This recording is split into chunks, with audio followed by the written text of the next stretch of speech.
국민의힘 지도부가 연금개혁 졸속 처리는 국민 상대 폰지 사기다라면서 20대 국회에서 구조개혁과 병행 처리 입장을 고수하는데도 지금 당내에서는 다른 목소리들이 지금 한꺼번에 분출되고 있습니다. 연금특위 위원인 김미애 의원은 이 4년간 소수당을 하면서 깨달았다. 지금보다 조금이라도 나은 거면 우선 나아가자 이렇게 얘기했고요. 윤희숙 전 의원도 필요한 개혁의 일부에 불과해도 천금 같은 기회가 왔을 때 처리하는 게 미래 세대 부담을 줄이는 길이다. 이렇게 이야기했습니다. 자, 흥미로운 건 당권 주자들 간의 의견이 엇갈리는 건데요. 나경원 당선인은 처음에는 이재명 대표의 제안을 거짓말이다 이렇게 비판했지만 입장을 선회해서 모수개혁의 첫 단추라도 끼우자 찬성으로 돌아섰고요. 윤상현 의원 역시 모수개혁에 합의하는 것만도 굉장히 긍정적이다 이렇게 찬성했습니다. 반면 유승민 전 의원은 지금 이 안을 받으면 최소한 2027년까지 연금개혁의 추가 동력이 사라져버린다. 이재명 대표의 얄팍한 술수다. 구조개혁과 함께 22대 국회에서 추진해야 한다. 이렇게 했습니다. 안철수 의원 역시 구조개혁 없는 이재명식 연금개혁은 청년들과 미래 세대의 고통을 떠넘기고 연금 제도도 파탄낼 것이다. 이렇게 입장을 밝히고 있습니다. 그런데 한동훈 전 비대위원장은 침묵 중이죠. 아직 뭐 공식 행보를 한 건 아니니까요. 자, 이 부분이 이제 국민의힘 전당대회에서 핵심 아젠다가 될 수도 있겠다는 생각도 드는데 어쨌든 집권 여당이 뭔가 자신감을 잃은 건지 아니면 오히려 야당이 밀어붙이고 여당이 끌려다니는 좀 반대하는 그 묘한 형국입니다. 우리 김형주 의원님은 이거 어떻게 보고 있어요? 글쎄요, 지금 이제 국민들이 보기에는 네. 거의 다 왔는데 여기서 멈추지 이런 느낌을 받았어요. 왜냐하면 1% 차이였기 네. 때문에. 그리고 또 하나는 이 느닷없이 논쟁이 있었던 게 아니라 주호영 의원을 중심으로 해서 국회 안에서 1년 7개월 거의 2년 가까이 논쟁을 해왔거든요. 네. 이제 어렵사리 근접한 상태에 있기 때문에 물론 뭐 국민의힘은 원래는 43%였는데 44% 이렇게 돼 있고 민주당은 45%인데 44%. 뭐 그러니까 사실은 그런 그동안에 고생했던 노력해 왔던 그런 성과를 이번 회기 안에라도 좀 그것만이라도 좀 가져가자라고 하는 내부 동력들이 있는 것 같습니다. 김미애 의원님이라든지 또 나경원 의원도 뒤늦게 그런 부분이 있는 것 같은데 좀 아쉬운 거는 왜 이제 와서 구조개혁까지 같이 하자라고 하는지 또 당정이 협의해서 초기부터 구조개혁을 짜서 전체적인 연금 틀 안에서 또 노령연금까지 다 포함해가지고 처음부터 짰으면 이제 그럴 이유가 없고요. 만약 구조개혁 이런 이야기 하기 시작하면 22대 가도 합의하기는 어렵다라고 생각이 들고요. 그런 의미에서 조금 뭐 보수층에서는 이재명 대표가 얄밉기는 하겠지만 그럼에도 불구하고 일정한 근접한 안을 낸 것에 대해서는 진지하게 좀 수용할 필요가 있다 그렇게 생각이 듭니다. 네, 진수 의원님. 국민의힘은 이제 민주당이 특검법 처리를 위해서 연금 개혁을 좀 정략적으로 이용하고 있다. 이렇긴 한데 일반 국민이 볼 때는 좀 뜨악한 면도 있어요. 저는 제가 이제 보건복지부에서 연금 정책을 다뤘던 입장에서 말씀드리면 이게 이번 정부 들어서 대통령께서 기회 있을 때마다 3대 개혁 얘기하면서 연금 개혁을 강조하셨잖아요. 그런 것 치고는 정부가 너무 소극적이었어요. 좀 적극적으로 서둘러서 여러 그 전문가들 의견 듣고 그 국민들 여론 수렴해가지고 뭔가 단일한 내지는 복수한 정도로 만들어서 국회에 넘겼어야 되는데 전혀 그런 건 없이 그냥 경우의 수만 쭉 나열해서 그냥 국회에 떠넘겼죠. 그냥 자료 수준으로 네. 넘긴 그거에 대해서는 저는 그 비판받아 마땅하다고 생각을 하고요. 여당 역시 마찬가지고요. 그러나 저는 제 입장에서는 이번에 이 연금 특위에서 통과시키려고 하는 안 이거는 저는 절대 찬성할 수가 없습니다. 왜냐하면 저는 모든 복지 정책이 그렇지만 지속 가능성이 확보돼야 되고 거기에 더해서 이 연금만큼은 세대 간의 형평성이 최소한은 보장되어야 하는데요. 이번에 이 특위에서 통과시키려고 하는 이 안은 이렇게 되면 연금 고갈 시점을 지금보다 그냥 한 8, 9년 정도 늦추는 효과 이외엔 아무것도 없고요. 오히려 아주 미래 세대, 그러니까 지금 한 1990년대, 95년대 이후 출생한 아주 어린 세대들과 아직 태어나지 않은 세대들에게 어마무시한 연금료 폭탄을 떠안기는 이런 안입니다. 그렇기 때문에 이거는 미래 세대에게 엄청난 죄를 짓는 일이다. 무책임한 거고 어떻게 보면 합법적으로 미래 세대에게 후손에게 범죄를 저지르는 일이다. 저는 이렇게까지 생각을 하거든요. 그래서 이거는 그 여기서 멈추고 22대 국회로 넘겨서 이제 구조개혁까지 동반을 해야 되고, 그러니까 구조개혁 없는 이 모수개혁만으로는, 그러니까 보험료율 올리고 뭐 소득 대체율을 어떻게 하고 이것만으로는 정말 미봉책이고요. 후손에게 굉장히 무책임한 일이다. 이렇게 일단 말씀을 드리고 이 안을 제가 나쁘게 이야기하면 사실은 이 지금 연금특위나 야당에서 뭔가 한 건 올리고 이 국회를 마감하겠다. 우리 야당이 주도해서 성과를 냈다 하는 뭐 이런 것들이 숨겨져 있는 것 같은데요. 이거는 저는 안 된다고 보고 한 말씀만 짧게 더 드리면 지금 여권에서 말하고 있는 구조개혁이라는 게 엄청난 구조개혁을 말하는 게 아니고요. 뭐냐면 적어도 미래 세대에게 연금료 폭탄을 넘기지 않는 정도의 구조개혁을 말하는 거거든요. 말하자면 지금 현재 세대하고 미래 세대 간에 좀 고리를 끊어서 적어도 보험료 폭탄이 미래 세대로 가지 않게끔 세대 간에 좀 분리를 하자. 이런 식의 구조개혁을 말하는 거거든요. 그래서 구연금 계좌와 새로 가입하는 신연금 계좌를 별도로 관리해서 최소한 이 신연금 계좌에 이제 재정이. 아니 그러니까 신연금 계좌에 가입하는 이 미래 세대가 나중에 받게 되는 내게 되는 보험료 받게 되는 이 급여 이런 거에 구세대가 만들어 놓은 이 구조적인 위험성을 미래 세대에 넘기지 말자. 세대 간의 고리를 끊는 방식으로 세대 간의 좀 형평성을 최소한이라도 보장해서 미래 세대는 최소한 보험료 폭탄을 맞지 않고 자기가 낸 것 정도는 다 돌려받을 수 있는 그런 구조 개혁을 말하는 거지. 여기다 뭐 기초연금 뭐 다른 공적연금 다 포함해 가지고 전반적인 구조 개혁을 하자라는 이야기가 아니다 하는 말씀을 제가 강조해서 드립니다. 그러니까 쉽게 말하면 금고를 분리하자는 얘기잖아요. 분리해서 다음 세대로 떠넘기지는 말자는 겁니다. 그러니까 저도 이제 KBS에 입사했을 때 선배 세대하고 퇴직금이 달라졌거든요. 그것도 이제 구퇴직금, 신퇴직금 이렇게 제도를 분리하는 거더라고요. 네. 그러니까 그런 식으로 하자는 말씀인데 그래도 또 이런 얘기도 있어요. 이제 구조개혁도 당연히 해야 되지만 이재명 대표가 제안했을 때 대통령 영수회담을 받고 대신에 22대 국회에서 구조개혁을 구체적으로 안을 제시하면서 이걸 네가 받아줘라, 당신이 받아줘라 이렇게 하면서 했으면 어떨까? 아니요. 그거는 제가 한 말씀을 짧게 더 드리면 제가 말씀 길어서 죄송한데 이렇게 되면요. 아까 유승민 전 대표도 말씀을 하셨지만 이렇게 되면 이렇게 한번 통과가 되고 나면 22대 국회 넘어가죠.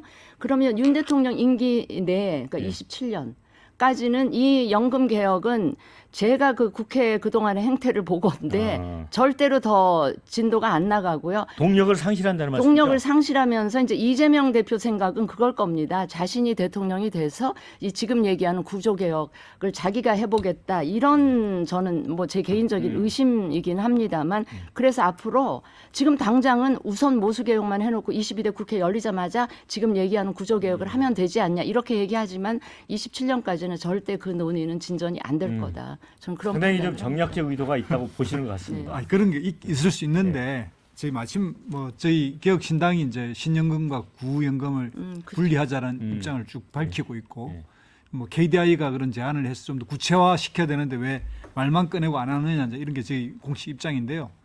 이 문제에 관련한 어쨌든 지금 21대 국회가 논의를 1년 반 이상 해와서 나름의 각 당이 안을 냈는데 이걸 이제 합의를 그래도 상대 걸 받겠다는데 이제 우리 거 이거 다 못해 이게 이래버리면 이게 이제 정치의 신의 문제가 기본적으로 있고 신뢰성이 확 떨어져 버리는 거거든요. 말을 바꾸는 거 아니겠습니까?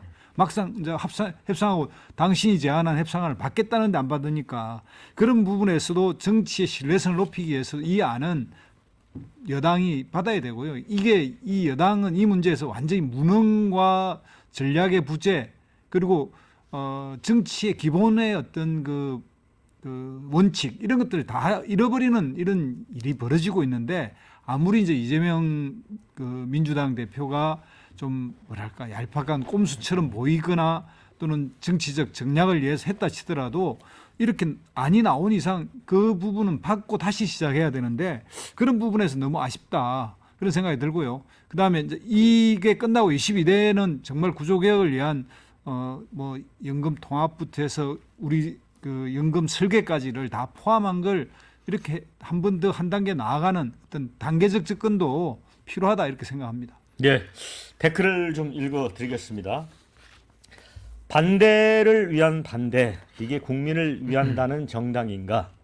이런 비판적 견해도 있고요. 국민의힘, 니들 일 좀 해라. 이런 글도 있습니다. 자, 22대 특위 구성하고 다시 가동하려면 하세월일 텐데 걱정이다. 이런 의견. 자, 반면에 여당이 반대하고 야당이 되게끔 보이려는 이재명 작전 성공했네. 이런 의견도 있고요.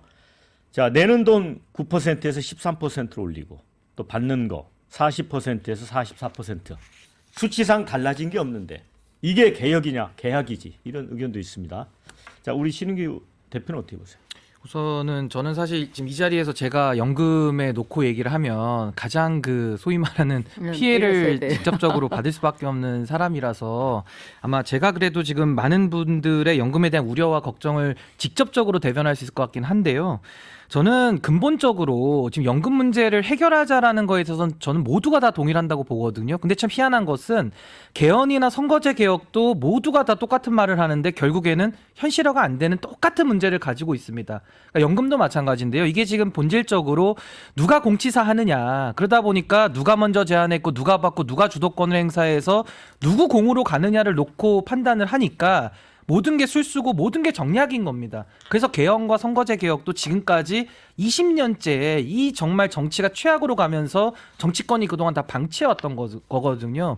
그래서 저는 이 연금을 놓고 지금 벌어지는 논쟁을 보면 거의 그 붕당 정치를 보는 것 같아요. 나라는 지금 일본에게 먹혀 들어가는 상황에서 뭐 몇 년 상을 치러야 되냐 이런 거 가지고 논쟁하다가 나라가 망한 것과 비슷하고 지금은 거의 이제 봉숭아당 수준으로 전락해버린 건데 저는 연금에 대해서는 구조개혁도 필요하고 모수개혁 필요하죠. 그리고 본질적인 건 구조개혁일 겁니다. 근데 모수개혁도 필요하다면은 해야 되는 겁니다. 그래서 저는 연금에 대해서는 저는 미래 세대에게 구연금, 신연금 분리도 좋고요. 더 급진적으로 전 아예 연금에 대한 탈퇴권을 선택을 하게 해주면 좋겠습니다. 그래서 본인이 뭐 꼭 뭐 미래 세대 구연금, 신연금 나누면 또 언제부터 몇 살부터로 신연금 나누느냐 가지고 또 논쟁이 붙을 거기 때문에 차제에 본인이 선택권을 가지고 나가겠다라는 사람들은 기준을 정해서 나가게 해줬으면 좋겠거든요. 대신에 사회 안전망이라는 건 필요하니까 다른 차원에서 저는 사회 안전망을 우리 사회가 좀 같이 고민해봤으면 좋겠다라는 게 저의 개인적인 입장이고요.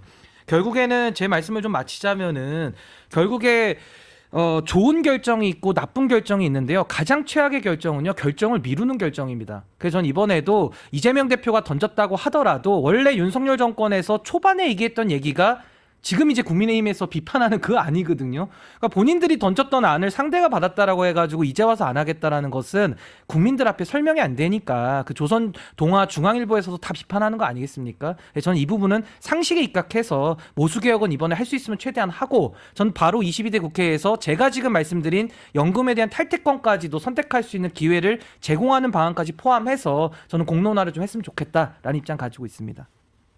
네. 자, 지금 이제 21대 국회 임기가 이제 내일 종료가 이제 돼버리잖아요.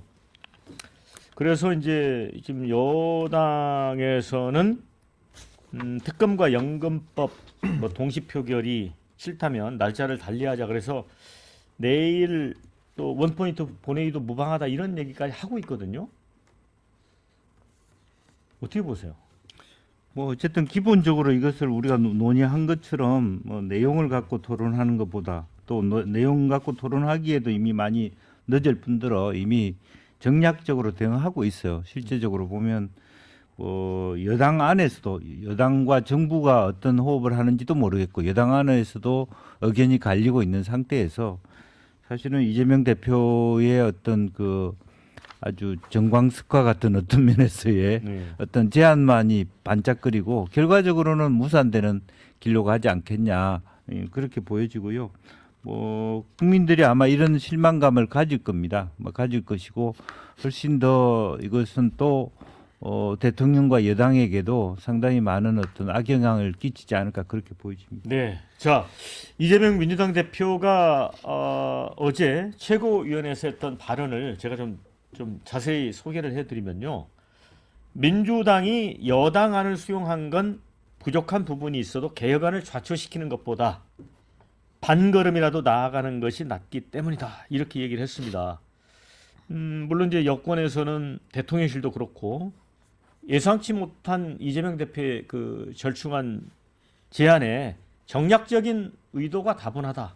뭐 이렇게 보는 시각은 많은 것 같습니다. 그렇지만 일각에서는 여당이 이제 정책과 이슈를 주도해야 되는데 넋놓고 있다 허찔른 게 아니냐. 그러니까 이재명 대표의 진정성과는 별개로 이 부분은 좀 여당에 부담이 가는 거 아니겠습니까?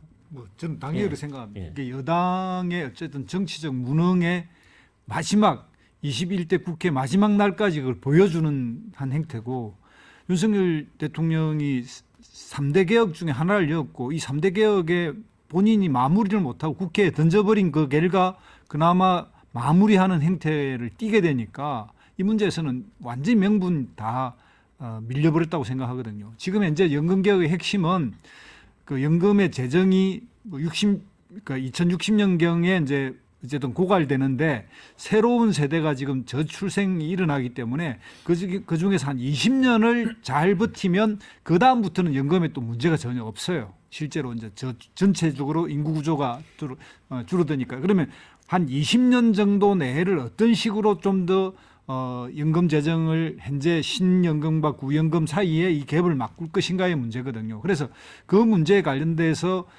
주로 이제 본격적인 구조개혁을 들어가는 부분이 있더라도 지금의 어떤 모수개혁의 어떤 행태에서 여야가 그럼 1년 반 동안 해서 나온 결론을 상대가 제안했다고 안 받아버리면 이건 다음에 22대 국회에서도 그럼 이게 반복될 거 아니겠습니까? 그런 측면에서 보면 이번에 이제 마무리를 지어놓고 또 넘어가야 되는데 그 마무리를 짓고 넘어가지 못하는 건 정말 정치의 어쨌든 너무나 그 정치에 문제가 되는 이 낮은 수준의 정치를 다시 한번 국민 앞에 보여주는 그 결과밖에 없는 거죠. 그런 측면에서도 이 정치가 이렇게 가면 안 된다 이런 측면에서도 좀 여당이 결단할 필요가 있다 이렇게 네, 생각합니다. 진수현님. 아니 21대 국회 좋은 마무리면 저도 동의를 하는데요. 이게 어설픈 마무리를 해놓고 한 번 했으니까 지금 이번 개혁도 17년 만에 그렇죠. 그 하는 개혁인데 네. 이번에 이렇게 해놓고 뭐 이제 앞으로 몇 년간 괜찮을 거니까 이러고는 저는 계속 또 소극적인 태도로 바뀔 걸 그걸 우려하고 있고요. 저는 제가 이 연금 개혁에 관한 한 정부 여당을 방어하거나 비호할 색은 전혀 없어요. 지금 나오는 이 자리에서도 여러분들이 하고 있는 그 비판 전적으로 저는 수용을 하고요. 그걸 비호할 생각은 없는데 제가 만약에 이 안은요. 그거잖아요. 더 내고 더 받자는 거예요. 지금 소득 대체율 40%인 거를 지금 이재명 대표가 뭐 여권에 44%도 받겠다고 하지만 결국은 더 내고 더 받자는 거거든요. 만약에 더 내고 소득 대체율은 지금의 40%를 유지하겠다. 그러면 그거는 계약까지는 안 갈 수도 있어요. 네. 그러니까 요 정도로 해놓고 그 신연금, 구연금제로 분리해서 적어도 세대 간에 그 연금료 폭탄이 이전되는 그거는 맞겠다 하는 거를 다음 국회에서 얘기하면 제가 동의할 수가 있는데 그거 아니잖아요. 더 내고 더 받자는 게 어떻게 개혁입니까? 계약에 불과하죠. 안 그래도 지금 출산율 때문에 골머리를 앓고 있는데 지금 이 시점에서 더 내고 더 받자는 안을 갖다가 개혁했다고. 우리 연금 개혁 이제 17년 만에 해냈으니까 이제 당분간은 연금 고갈 우려 안 해도 되니까 조금 그대로 가자. 다음 재정 추계할 때가 5년 후에 재정 계산 다시 하잖아요. 그때까지는 저는 또 안 할 게 저는 뻔하다고 보기 때문에 계속 이 안이 통과 안 됐으면 좋겠다는 생각을 하는 거고요. 지금 21대 국회하고 관련해서 여당이 전적으로 욕을 먹는데 국민의힘이 21대 국회 전반기 2년은 민주당이 여당이었어요. 그 21대 국회 전반기 여당이었던 민주당이 게을리했던 것도 문재인 정부가 게을리했던 것도 같이 저는 비판을 좀 하는 게 형평성에 맞다 이렇게 생각을 합니다. 저는 진수희 장관님께서 워낙 이제 보건복지부 장관까지 지내셨기 때문에 저는 다 내용에는 동의를 하거든요. 다 옳으신 말씀이고요. 근데 다만 이제 와가지고 과거에 누구 책임이다를 따지기 시작하면은 진짜 앞으로 한 발짝도 못 나가게 되는 거거든요. 그리고 저는 이제 정략적이다 이제 이런 표현 내지는 지금 한번 하고 나면은 또 이제 침대 축구할 거 아니냐 이제 이런 우려 전 이런 부분은 좀 논외로 이야기를 했으면 좋겠어요. 왜냐하면 전 이번에 모수개혁 하더라도 이게 본질이 아니라고 생각하거든요. 국민들이 그걸 아십니다. 그렇기 때문에 이번에 해놓고서 또 침대 축구한다? 국민들이 가만히 있지 않고요. 그리고 반대로 이번에 모수개혁 안 했다고 해가지고 그럼 과연 또 침대 축구 안 할 것이냐? 전 어차피 국회는 또 파행일 거라고 보는 거거든요. 그렇다면 이번에 나온 이재명 대표가 받은 안은 국민의힘에서 내지는 윤석열 정부에서 제안했던 안과 거의 다르지 않지 않습니까? 그렇다면 그 안이 나왔을 때 지금 반대 의견을 내시는 분들이 그때 그러면 구조개혁을 해야지 왜 엉뚱한 안을 내놓냐라고 가열차게 비판을 해놨더라면은 전 그 말에 대해서 일리가 있구나 생각을 하겠지만 그때 그냥 다 유야무야 뭐 이슈가 안 돼서 그런지 모르지만은 다 여기까지 넘어온 거거든요. 그래서 저는 진 장관님의 말씀의 내용에는 제가 100% 동의합니다만은 지금 이 국회가 낮은 단계에서라도 합의하는 연습이라도 좀 해야 전 그 다음에 큰 합의를 이뤄낼 수 있지 않을까라는 생각이 좀 듭니다. 네, 연금 관련해서 많은 의견 주셨습니다. 시한폭탄 돌리기 그만. 민주당은 그냥 밀어붙이세요. 이런 의견도 있습니다. 자, 반면에 미래 세대를 한 번만이라도 더 생각해 보고 했으면 합니다. 연금은 공론화로 결정해서는 안 됩니다. 이런 의견도 있고요. 선택적 연금제도 찬성합니다. 이런 의견. 선택적 연금 허용했다. 모두 다 빠져나가면 어떻게 됩니까? 또 이런 걱정도 있습니다. 연금을 그때는 이제 문을 닫아야죠. 그렇게 될 때는 연금제도에 저는 실패를 인정하는 사람이기 때문에 실패한 게 명백한데 그거 두려워서 연금에 대한 선택권을 못 주겠다. 이것도 저는 또 다른 의미의 저는 강요라고 저는 생각합니다. 저는 그거는 정부가 책임을 방기하게 되는 결과를 얻게 된다고 보고요. 왜냐하면 기대여명이 이렇게 늘어난 시점에서 그거를 노후를 완전히 그 개인 보고 책임지고 알아서 해라. 그거는 전 아니라고 생각을 합니다. 근데 저 같은 이제 미래 세대 입장에서는요. 연금을 제가 매달 일정액을 내고 있는데 꽤 많은 부분 내거든요. 내면서 허탈한 게 뭐냐면요. 이거 받을 거라고 저 기대 하나도 안 합니다. 그러니까 그냥 받을 못 낼 거라고 걸로 생각을 하고 내기 때문에 받을 거라고 기대하는 정도의 우리가 연금 제도로 개혁을 하자 이런 얘기. 지금 상태 연금을 가겠다라고 한다면은 저는 국민들에게 선택의 자유를 주는 것이 오히려 저는 더 솔직한 거 아닌가라고 저는 생각을 하고요. 당시에 연금 제도가 1986년도에 짜졌는데 그때는 산하 제한 정책을 짜던 시절에 짰던 아니거든요. 지금은 출산율이 0.6으로 내려가고 있지 않습니까? 이런 상황에서 그 제도를 그대로 갖다가 무조건 지켜야 된다. 무슨 성경처럼 우리가 절대적 진리처럼 이야기하는 것은 또 하나의 그 미래 세대에 대해서 좀 솔직하지 못한 거 아닌가 그러니까 생각이 좀 듭니다. 이렇게 출산율이 내려가는 시점에서 더 내고 더 받자라는 개혁을 하는 게 그게 개혁이냐고요. 저는 그걸 계속 얘기하는 겁니다. 자, 이 토론 지켜보시는 분들이 참 답 없는 국민연금 이런 의견도 주셨고요.